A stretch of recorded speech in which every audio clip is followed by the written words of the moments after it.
Chceli ste, aby som sa pozrel na čipsy, tak som si vybral dve najznámejšie značky. Slovakia a Pringles. Poďme sa na to pozrieť. Zostaňte až do konca a zistíte, aká nebezpečná karcinogénna a mutagénna látka sa v nich nachádza. Zemiaky, sušené zemiaky. Jedlá sol, tu tiež. Olej, slnečnicový, repkový, slnečnicový. Tu sa ešte nachádza pšeničná múka, kukuričná a rýžová múka. Maltodextrín, emulgátor E471 a Farbio, Anatol, Norbixi. Čo sa týka makronutrientov, tak tie majú dosť podobné.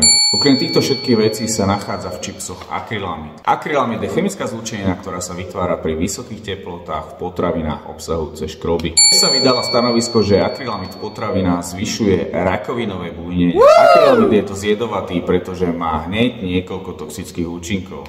Ide o látku neurotoxickú, karcinogénu a mutagénu. Akrylamid sa okrem čipsov nachádza v káve, vo vypražených cereáliách, keksíkoch, ale aj v chlebe. Hodnoty akrylamidu v týchto výrobkoch sú bezpečné. Za mňa toto zahoďte, pretože toto so zdravím nemá nič spoločné. Keď tak, dajte si to raz za rok. Ja takéto veci nejedávam a vy? Kľudne mi dajte do komentu, ktoré máte najradšej.